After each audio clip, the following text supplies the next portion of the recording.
Welcome back, Folktownies. Last time, we followed the call of something ancient and learned of the sea-born creatures that don't belong in fairy tales. But the coast holds more than just salt and bone. This week, we stay by the shore, where island winds carry old warnings, ghosts drift through lighthouse walls, and long-told stories blur the line between superstition and something much darker. Light that lantern, and let's dive back in.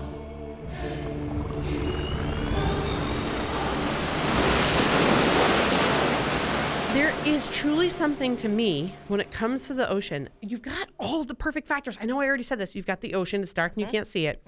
It's also so scary, right? Like if you think about, I actually just had a nightmare about this the other day, about being on a ship, again, because I'm watching friggin' Outlander.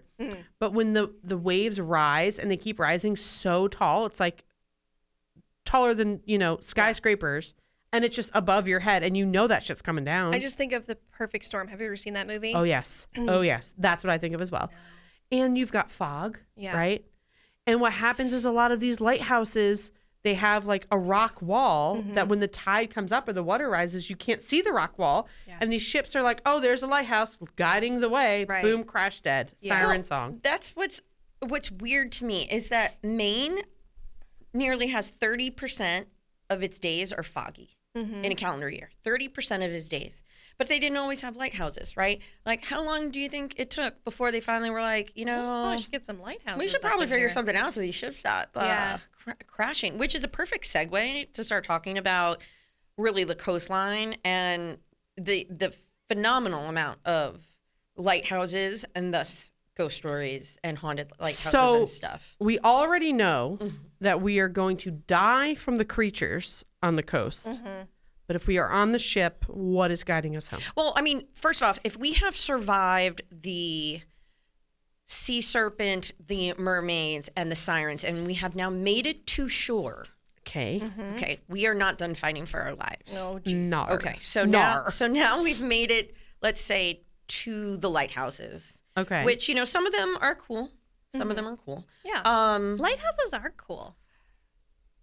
I just like the idea that that's someone's job for hundreds of years. Yeah. Somebody is a lighthouse keeper. Also, all I can think of is the dragon. Robert Pattinson. The dragon movie where she's singing this song to her long lost seaman. He's out to sea. I think was that Pete's dragon? I think it's Pete's dragon. She sings this beautiful song on the coast of the water. Was she a siren? No, she wasn't. She was just a really sweet old lady. She was just singing to her lost husband at sea, and he comes home. Thanks for making us cry. Yeah. We've mentioned this movie now between the two of us like a few times. I need to watch it again. I just have to pause. Does anybody else's microphone sound like it's cutting out? It's okay. Okay, because mine sounds like it's just the headphones. It's just the headphones. It's fine. We just keep going. No, we have totally mentioned this movie to each other like a couple of times now, and I remember Pete's Dragon, but not as well as you do apparently. I know, which I have not seen this movie in probably 20-something years. Well, we should do a rewatch party. Yeah, because it's also like half black and white, half color. Does anyone remember this? I was a Puff the Magic Dragon girl. No, I loved Pete's Dragon. I don't remember it being in black and white though, but I believe you. I thought it was black and white until he finds Pete, and then his life becomes colorful. That's beautiful. Yeah. I don't know what I'm remembering. Well, again, we love dragons here. There was a lot of weird movies I watched as a kid, so maybe I'm combining the two and making a new one. But that's why I love dragons. So, well, what do you want to hear first? Well, there's a shit ton of lighthouses in Maine. There are, yes. How many But I are also there? have a really good story about a shipwreck. Oh, Shipwreck. Let's do Okay, Shipwreck. let's start Shipwreck because lighthouses, I got some spooky lighthouses. I have no lighthouse stories. But you have ghost stories. I have just creepy island shore stories. Yeah, okay, let's go Shipwreck because everybody dying today. Yeah. Well, during this time you kind of the odds were not in your favor. They were not. So have you heard of Boone Island? Yes. Okay, so don't go there. Yes. Perfect. Okay. You can't get there on your own anyway. It's again, that's why I was like, oh, you're gonna take a ferry to these islands. I was like, I'm never making it. And then I found out that boon, actually, like the word boon, means a thing that is helpful or beneficial, or a favor or request. And I was like, oh, that sounds like it's so good. No. Okay. There's nothing good that has happened on this island, it seems. Okay. So it's barely off the shore. It's about, and again, I don't swim. I don't go into waters. I don't care to. You tell me, is 5 to 6 miles a long, I mean, because I can run that. Yeah. But is that a long way to swim? I don't want to do it. Yeah. I mean, but you can. You can, but it just seems like, I think, why would you want to? If it means your life. Well, then you have no choice. You could do it, but you would probably be, you would barely do it. Yeah. I don't see how you're making it. Okay. Because unless you're a swimmer, like a professional swimmer. Well, okay. You have to be professional. Wait, in a triathlon, how many miles are you swimming? So I say, what's a lap pool, right? Because they do laps. Let's look this up, friends. Okay, you look that up. I'll continue. So it's 6 short miles, which I was like, rude. Don't judge people. Okay. Yeah. There's no such thing. Off the southeast coast. Okay. Can I just tell you, if you're swimming in an Olympic pool, which is 15 meters long, a true mile is equal to 32.2 laps. That's disgusting. That is the most laps. Just saying, when you're running a mile, 32? it's just 4 laps around the. I remember growing up in our above ground pool, and my sister and I would be like, I'm going to hold my breath from one side to the other. Are you ready to watch this? Yeah, no, thank you. Okay. All right. So, but I only ask because, okay, so people would get marooned, right, on this island, but you could see the shore. So me in my head, I'd be like, well, why didn't you just swim to the shore? 6 miles to me doesn't sound like a lot. And then I didn't want to judge because I'm trying not to be a judgmental person. And I'm like, is that a lot? I don't know what the water was like. I digress. Okay. So. Well, Maine water is also very rocky. But does that mean you can touch the ground as in rocky? No.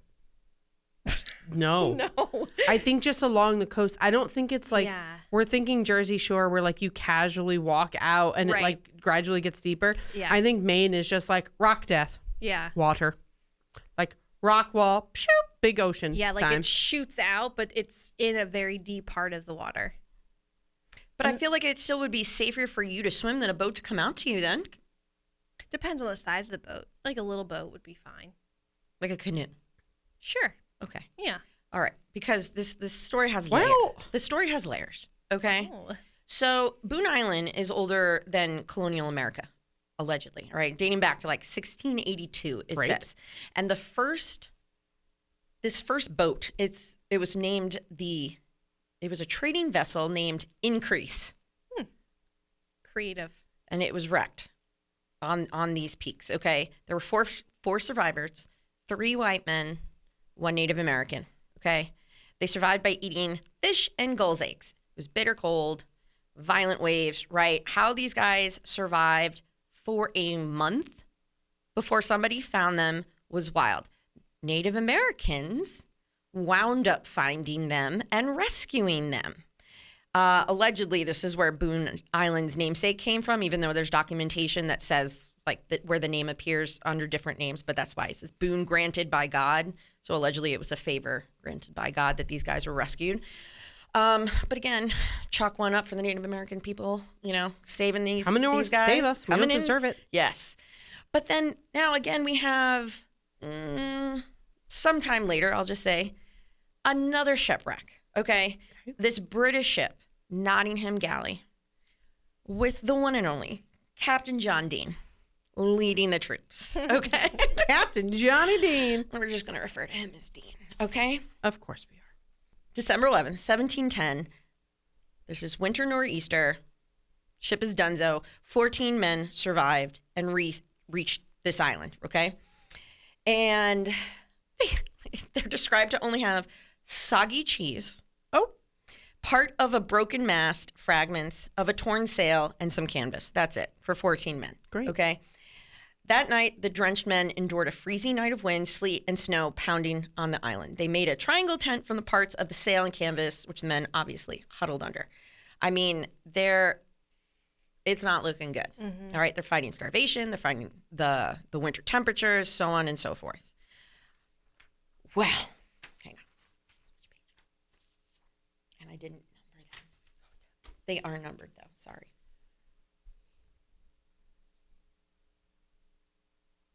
I don't want to read this whole thing. You don't have to. I know.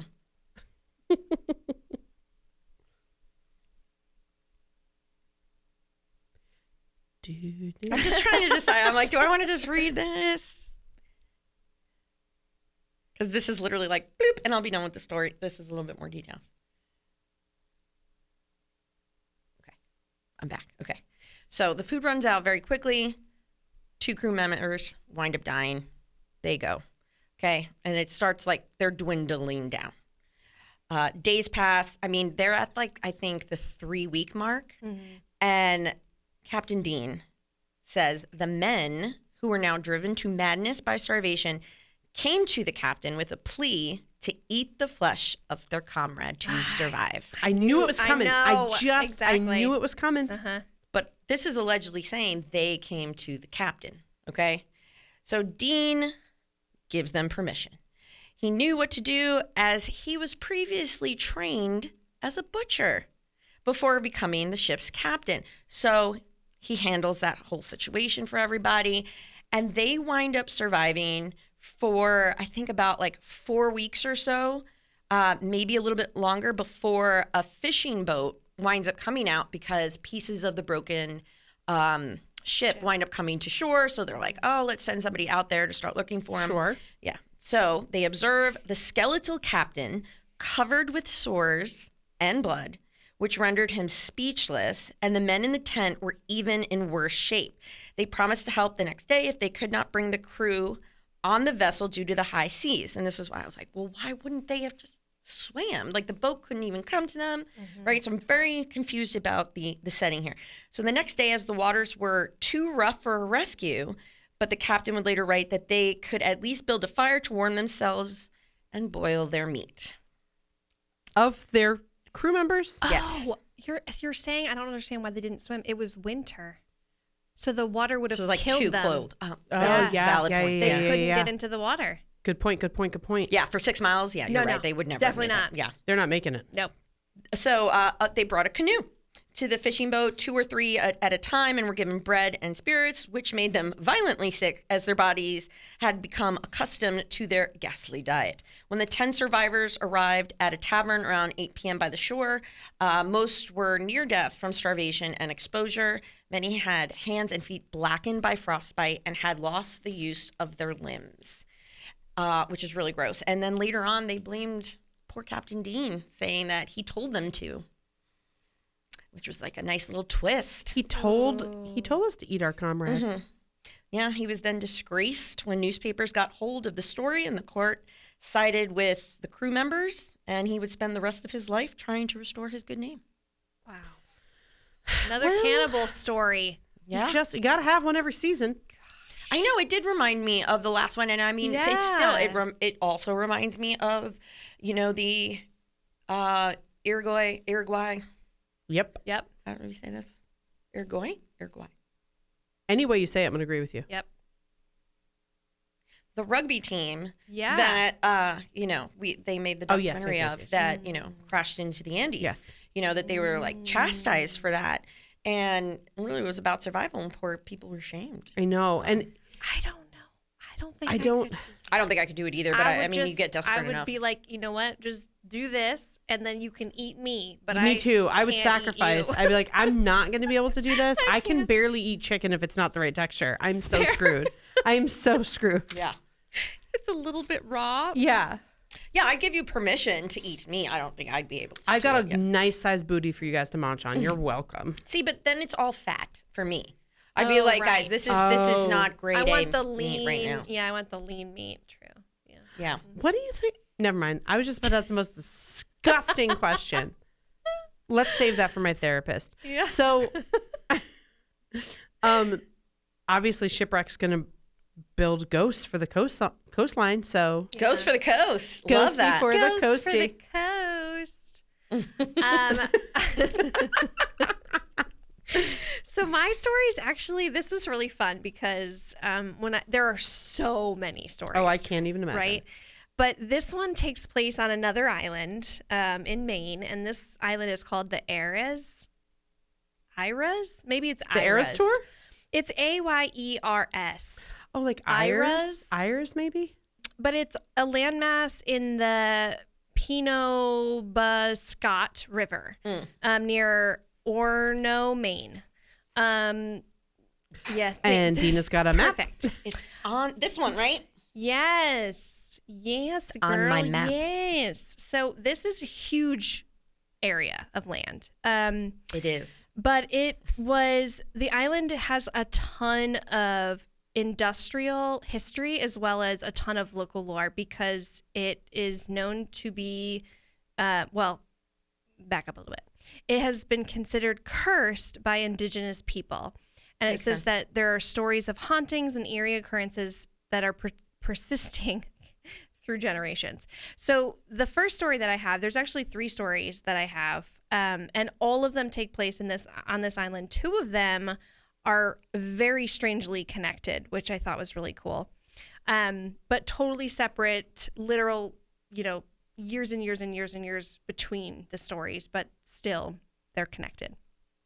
Okay, so the first story is about Wooden Lucy. Oh. Wooden Lucy. I love it. Mm-hmm. So according to the local legend, Wooden Lucy was an old crone who possessed the deadly ability to bring death with just one look. Her stories likened to Medusa. A Gorgon. Yes. And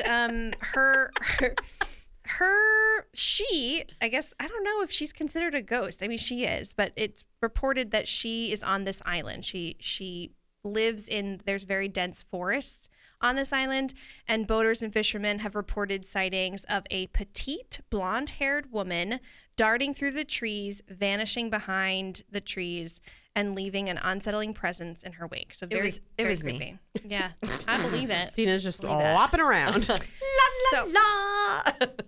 So this story is about, takes place in the 90s.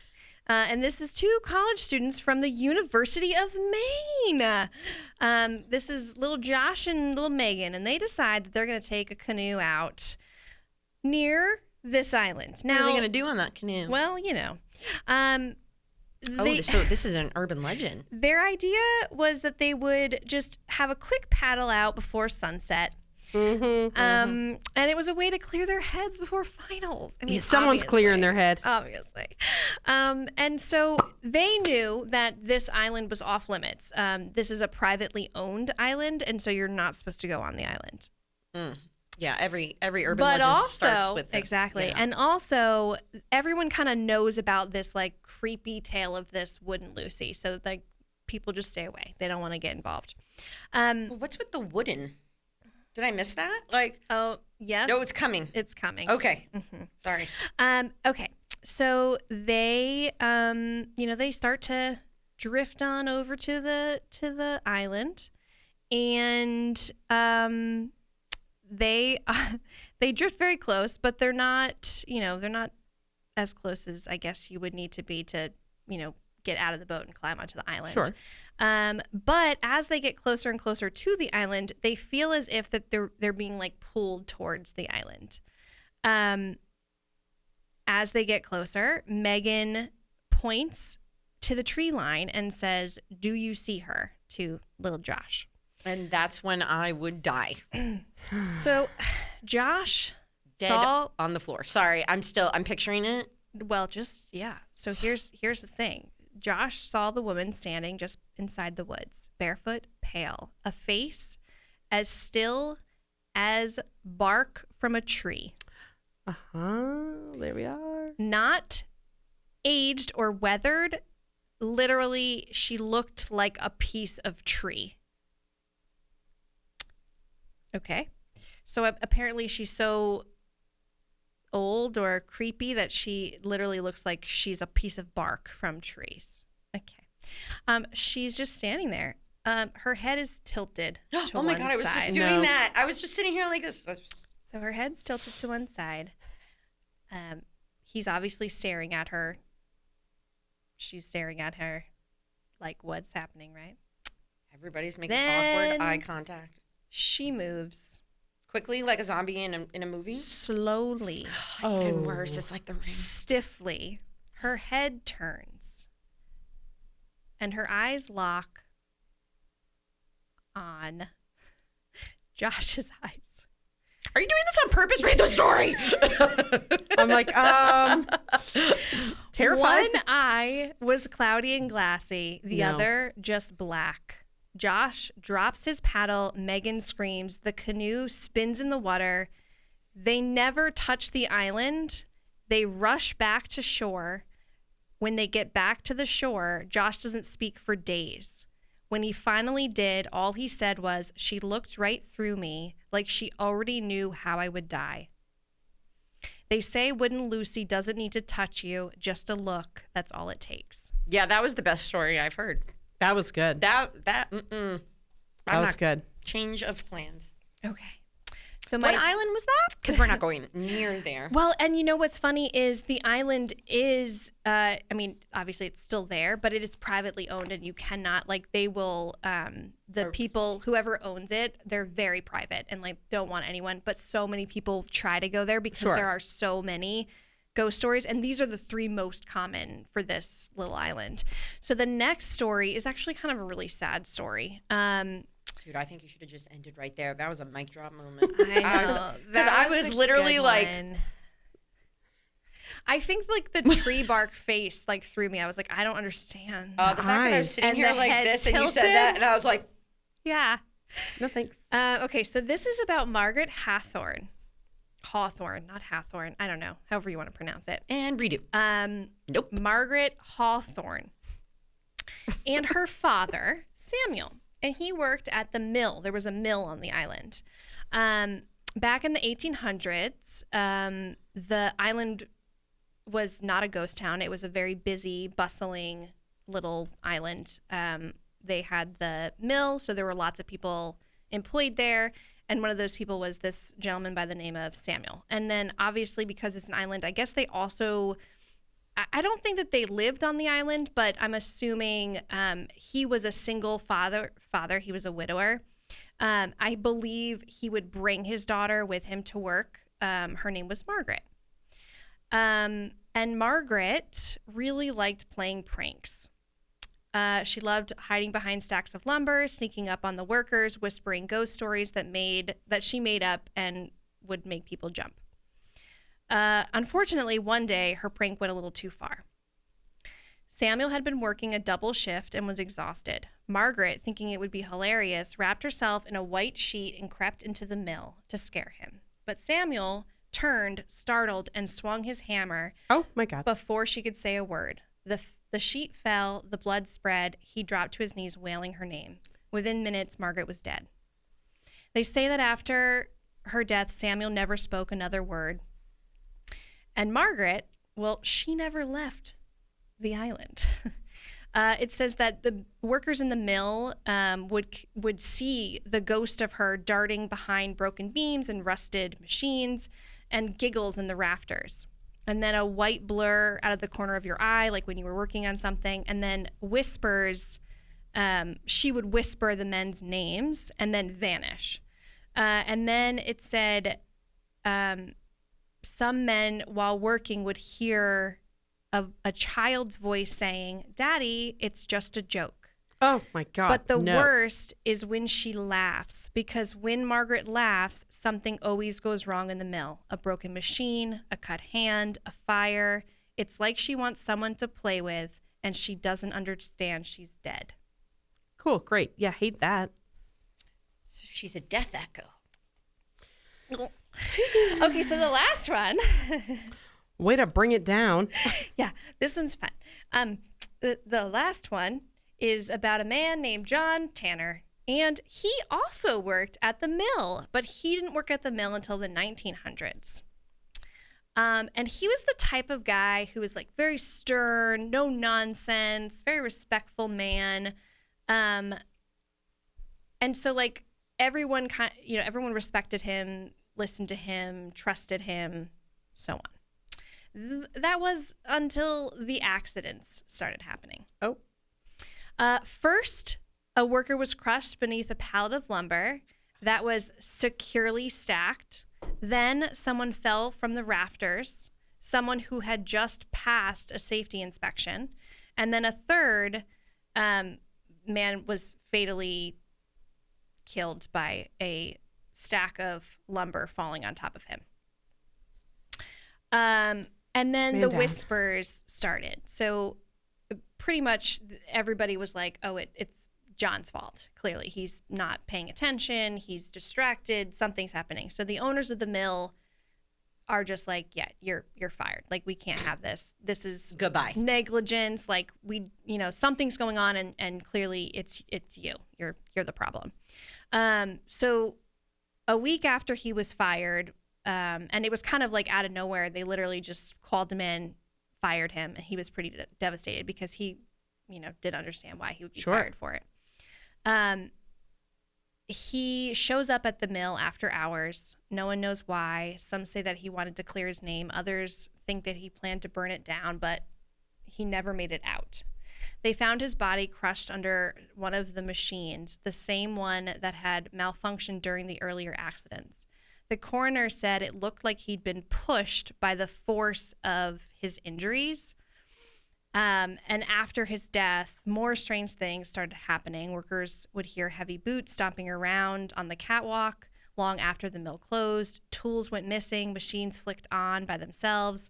One man claimed he saw a figure watching him from the upper floor, and when he got closer, the man vanished.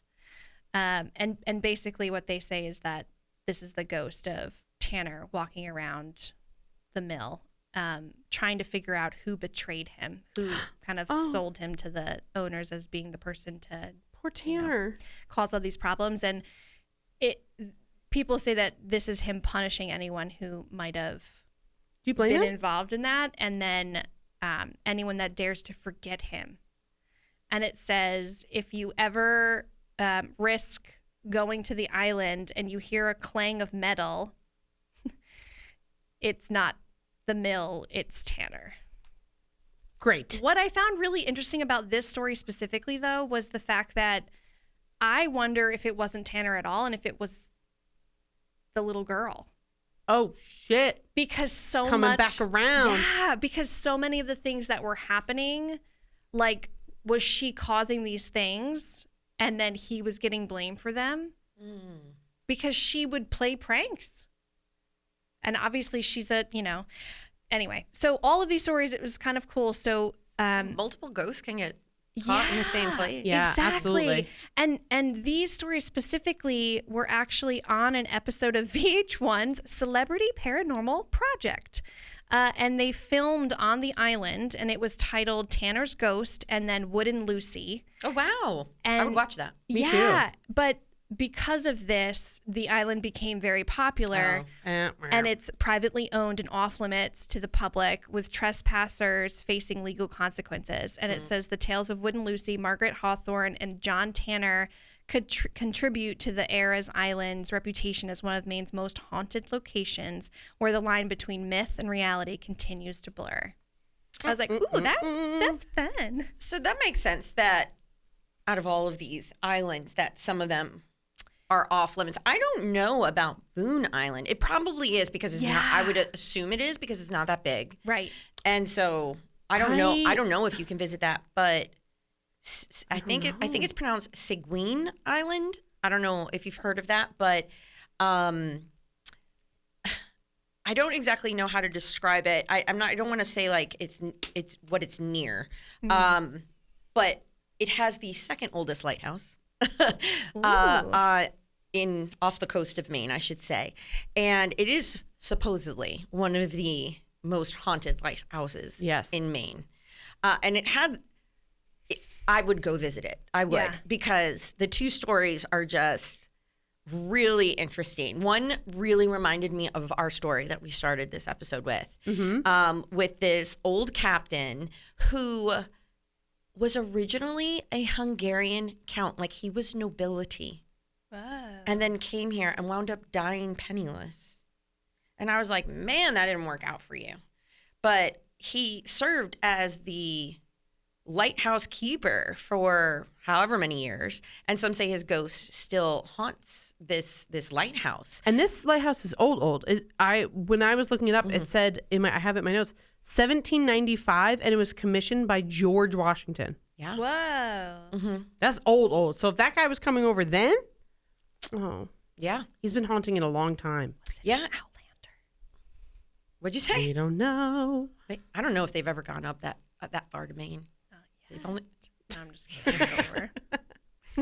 But there was a story that in 1985, the supervisor in charge of the crew there was trying to move the furniture.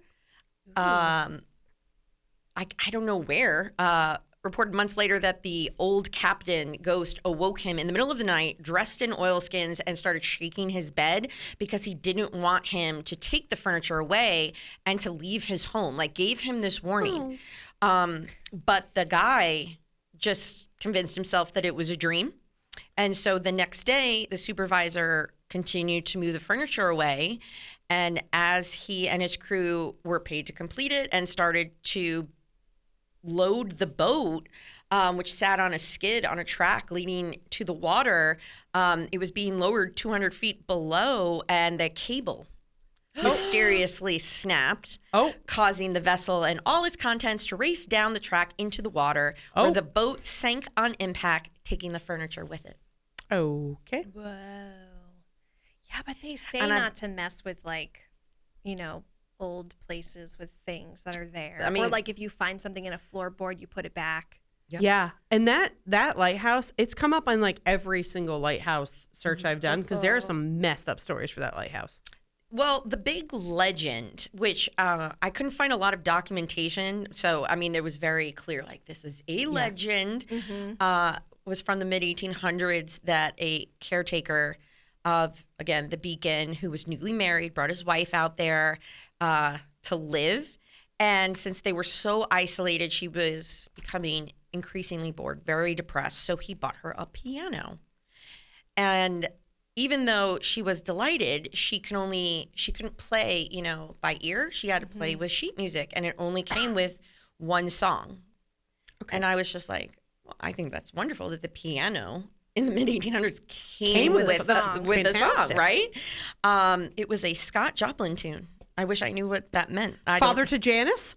I don't know, maybe great-grandfather? I don't know. So she set to play, and she learned it, and now it's winter, and that is unfortunately all that they have now. There's no deliveries. There's no nothing. The island is shut down, and all she has is that one song to play. Over and over. Yeah. So she's continually playing it over and over again. And yeah, it kind of starts wearing on her husband's nerves because she's playing it for countless hours, day in and day out. So finally, he takes an axe and chops the piano to bits. Oh, I thought you were going to say chops her to bits. I was like, oh no. Okay. She decided to complain about that. Oh, well. So he turned on her and attacked her, chopped her up too. Ready? And then realizing the ghoulish action he just completed, he killed himself. Maybe he was a little bit, like the whole cabin fever. I wonder if he was a little bit. Yeah. Not quite all there. Well, they say on the I'd Kennebec hope. River during the foggy nights, you can hear the ghost of the lighthouse keeper's wife playing that same ghostly tune. I love that. I know. I love that. Yeah. And I'm like, I will go there to listen for that. And so there's 65 lighthouses right now in Maine, according to the lighthouses in Maine on the Maine Tourism Association. Wikipedia says that there's 57, 2 which are maintained as private aids, 9 are standing but inactive, and 3 have been destroyed. So those numbers are not the same. You guys figure it out. Is that like an average number of lighthouses for? I don't think so. I think that's an excessive amount of a lighthouse. Well, 4,600 islands. Quadrillion Touché. islands. Look at all these little guys. Yeah. I know that's kind of wild, but there is something to be said. Like the first lighthouse that was built in the state of Maine was on Burnt Island Light on Booth Bay Harbor. Say that 5 times fast. Yeah, Maine became a state in 1820, and this lighthouse was built in 1821. And they called it Burnt Island because they would burn it yearly to keep the grass for sheep to feed on. So they would do like a controlled burn for the island to make the grass very fertile so it would grow back right away.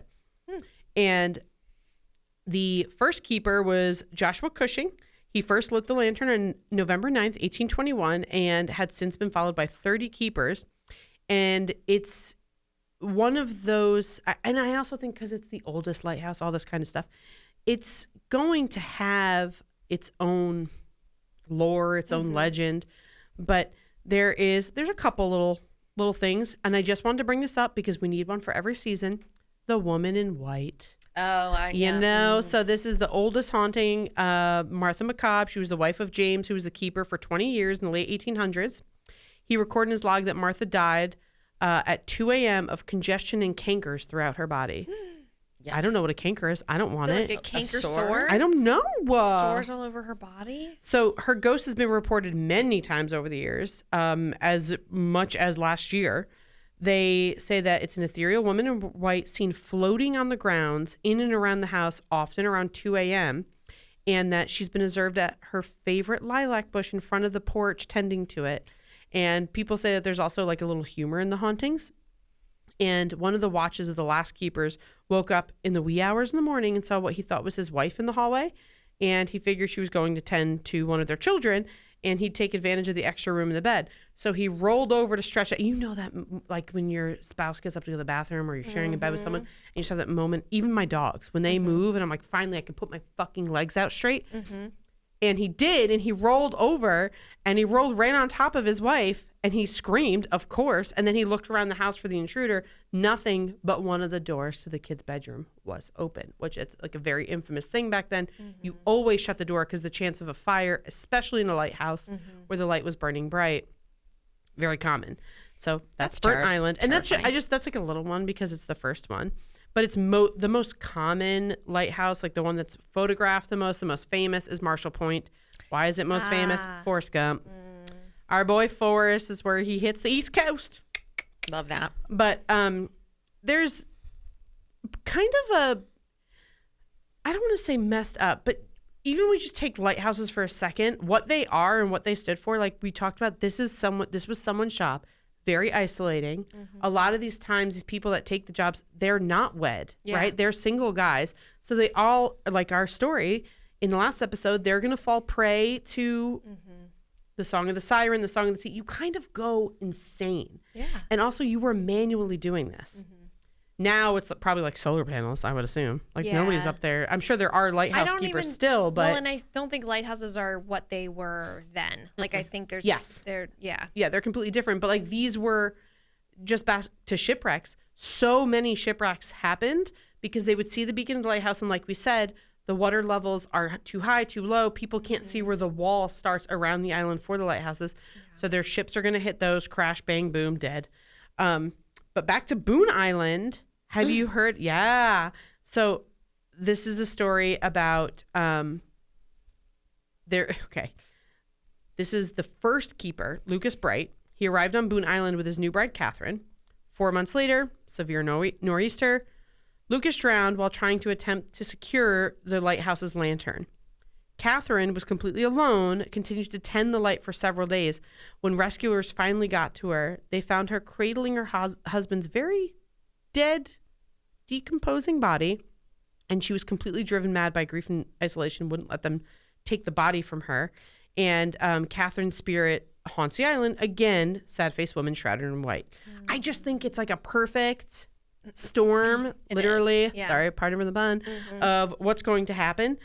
There's just a way that you've got isolation, you've got ships, you've got storms.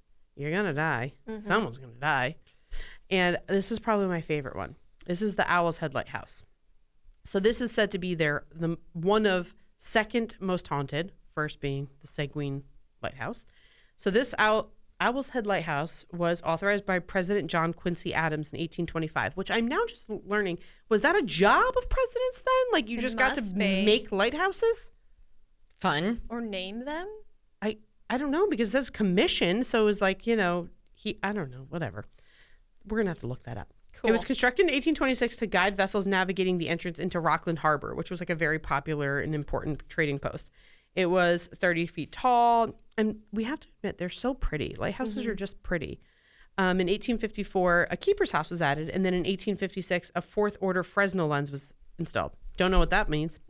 That's a fancy lens. It's something. So there's reports of the keeper inside the keeper's house. There's sightings of a man in his work uniform, and people have seen this as much as 2006 was the last sighting.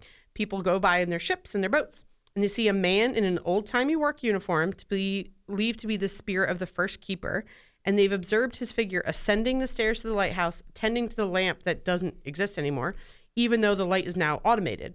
And they've also seen boot prints that have been leading up to the lighthouse, suggesting the presence of this keeper. There's also the little lady. It's it's the ghost of a little old lady who you hear her rattling dishes and silverware in the kitchen and slamming doors. And her presence is more felt than seen. People don't really see her here, but they hear her. And, I had to bring a doggy story. So this is actually in December 1850 during a severe winter storm. A schooner went aground below the lighthouse, which aground apparently is when a ship hits the... Okay. A couple who was entombed... This is so kind of creepy. There was a couple entombed in the frozen sea spray. So it's like they were down there trying to escape. The sea spray came up, froze them. That sounds like something out of a cartoon. Right.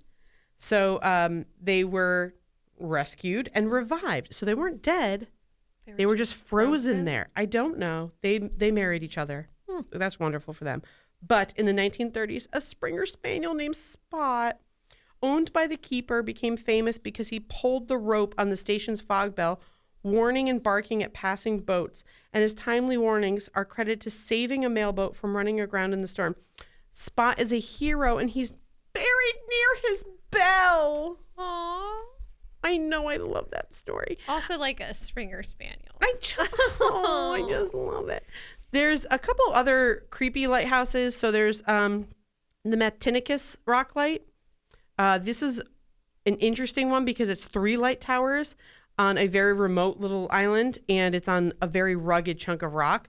One was haunted, and one, people say that you can still hear doors slamming, light bulbs would randomly pop, dishes would smash, even though it's kept locked at all times. The weird thing about this is several keepers, which I'm starting to think is a trend when it comes to being a lighthouse keeper back then, have unalived themselves on the isolated Matinicus rock, and they say that it's definitely haunted by all of them. And when people go out there, it sits on 6 miles out to sea, so there's no direct public access. But when ships pass by there, they feel this like overwhelming sense of dread. And because people that have such heavy superstition, like you just don't even want to go near that one. Fair. I mean, I don't want to go near any of them. And there was one more. Just to... Go ahead. I was thinking that the president is commander-in-chief of the Army and Navy, and maybe that was why There you go. they had to name it, but I looked it up for you, and it says, in the early days, President Washington and Jefferson directly approved lighthouse keeper appointments. As the number of lighthouses grew, the responsibility shifted to the Secretary of the Treasury. Oh, very interesting. That was very interesting. Yeah, they became civil service employees in 1896, and then the U.S. Coast Guard took over responsibilities for most lighthouses in 1939. Well, I mean, they're just I know they're still used, but they're not. I mean, because they don't rely on lighthouses. The only remaining station with a keeper is in Boston Harbor. Oh, I love that. I was just going to ask if we know if that's still a job. The last little ditty we're going to talk about is the Wood Island light. So Wood Island is another one of those tiny little creepy islands. Not where Wood and Lucy. I don't know. I mean, why wouldn't those two be together? Right? Maybe she came from there. Well, people that go by here, they often hear gunfire in the air. She's an old crone. She could be like a witch. Maybe she's telling them how they're going to die, because people on ships, since the 1900s, they would go by this thing and they would hear gunfire in the air, and they'd look at the light, and Don't go towards the the light. window shades spin up and the locked front doors would all fly open. Oh, I don't like Kind of any saying, like, that. do not come here. So the story goes that a drifter shot the sheriff when he was accosted for owing rent or causing Shot trouble. The sheriff. Sorry. But he didn't kill the deputy. So distraught upon hearing that the sheriff had died, he ran to the lighthouse keeper who tried to calm him, but then the drifter shot himself in English. And Again. let's be honest, we don't know about if this is true, but people think that the murder-suicide formed kind of the background of the paranormal activity to this lighthouse. I didn't realize how many people still do ghost hunts on islands. Like the Pemaquid one. Pemaquid? That lighthouse? Yeah. People go there all the time, and as you get closer, like the little EMF detectors, they Yeah. go insane. So if that's true, that's true. We don't know. I don't know. Electromagnetic frequencies. Imagine we had talked to somebody who was a ghost hunter and we were able to ask them this question. It would be so cool to ask that Yeah, question. maybe someday we'll be able to talk to a ghost hunter and ask them that question. That'd be fun. It would be great. So it just seems like, I'm be honest with you, every single lighthouse Has in a Maine is haunting. haunted. You know what's funny? Horrific stories. Yeah. I don't know the main ones, but I know like I've been to the Outer Banks and the lighthouses on the Outer Banks. It's the same kind of thing. There's Save that for the next podcast. ghosts. Yeah. Well, do you think though, like, just to kind of wrap this up, I was just gonna say that. To wrap this up, like we already know Deena hates the sea. We know. Oh, that's not true. You don't like it. I don't like water. I have nothing against Maine. The sea. It's the sea. So, Okay. So No, I'm again water. Okay. Fair enough. Well, in the shower, Deena's like, any- we gotta do this quick, guys. Any body of water. Like I am the person that went into the Delaware with 7 life jackets on. Yeah. You know. fair. Everyone's like, you're gonna get tan line. She's got one around each thigh. And then you gave me a few drinks, and all of a sudden they came off, It and was they a were like, good "I thought you time. said you couldn't swim." Never mind. Good. That was really fun. But there's also something to be said about, I kind of love, it's not so much now, but I love the old sea stories. Like, I love that, minus Captain Bonnet from Stephen Bonnet from Outlander. I love the idea of just having these, like, you're on a ship and all these superstitions and all these crazy things happen. And then you go into these ports, right? And you've got like 24 hours in these ports, and they go into these pubs and these taverns and tell these crazy tales. Those are pirates. Yes, sea stories. Yeah. That's what I'm saying. Like, I just think of love. Pirates of the Caribbean do you when not- do you the not remember- barnacle guys that Do you are like remember attached. Charleston and how Yeah. many of them had horrific sexually transmitted There's a disease? haunted ghost I ship mean- in Maine. Have you not heard of this? And mold. Have you not heard of the haunted ghost ship? Oh, I believe I think it. so. Yeah. Let me pull this up because it's one of those, like, I mean, is an it? attraction? Can you go to it? We're about to find out. Okay. Okay, so the dead ship of Harpswell would appear. Oh my! This is creepy. So it's in Casco Bay where our little sea serpent is.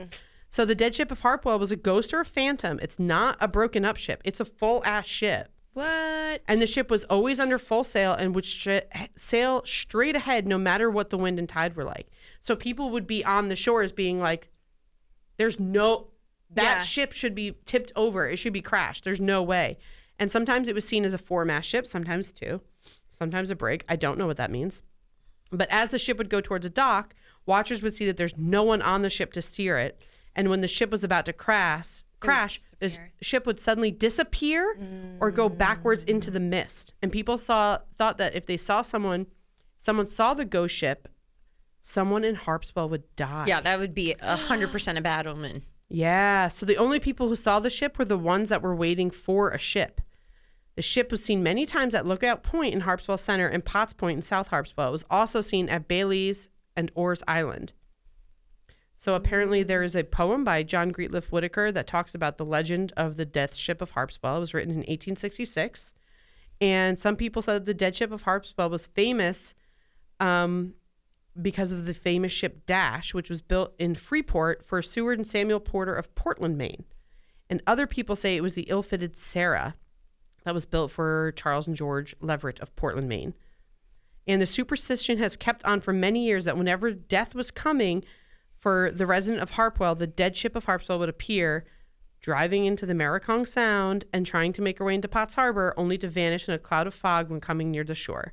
And its last appearance was supposedly in the 1880s, when a guest at the Harpswell House said that they saw the full rig ship sailing into the Sound during the daytime. And when he told other people, they said there were no ships coming in that day and the ship was completely gone. It reminds me of the ship from Pirates of the Caribbean. Yeah, I think you're right. What's the name of that Again, one? Disney. The Black Pearl. The Black Pearl. That's real. Stop It's a it. real ship. That is a real ship. Stop it. Davy Bullshit. Jones's locker was next to mine in high school. That's a nice way to wrap it up. Yeah, that's a great way to wrap it up. I mean, the water. The Amen. water. 3,000 miles worth of coastline in Maine. How Yeah. many islands? 4,600. Yep. That's That's wild. a lot of Yeah. That's many. Well, Yeah, that's why there's like a trillion But we're- lighthouses and creatures. but also we're leaving the islands and we're going into the. We're going to go into the forest. The forest. The next one. Next That's time. where I'll stay. Yeah. Me me- too. I love me a forest. Give me those you've got creatures streams. any day. Creatures, Streams and creatures. waterfalls. I like water. So until. I don't mind waterfalls. Oh. Okay. Well, what about the tiny little mermaid men from the last episode? No. They're tiny No. and they go in your hair, and then they became big giant men in your hair. Yes. And then you're Medusa. Imagine you're just there and you're like, and then all of a sudden one just pops out and you're just, It just like lands and it's like, hey, and it's naked because it left its clothes on the shore. And then all of a sudden you own him because you pick up his clothes and you're like, crap, you're mine. Son of a. I And, really needed that jacket. and she goes Thank back you. to her house and there's just like 11 little dwarves like Snow White just sitting there like, hey, Charlie. Yeah, but you get all the wishes. But they also eat all of your children. I have none. So I'm good. Same. Okay. All right. Until next time. Until next time. Bye. Bye.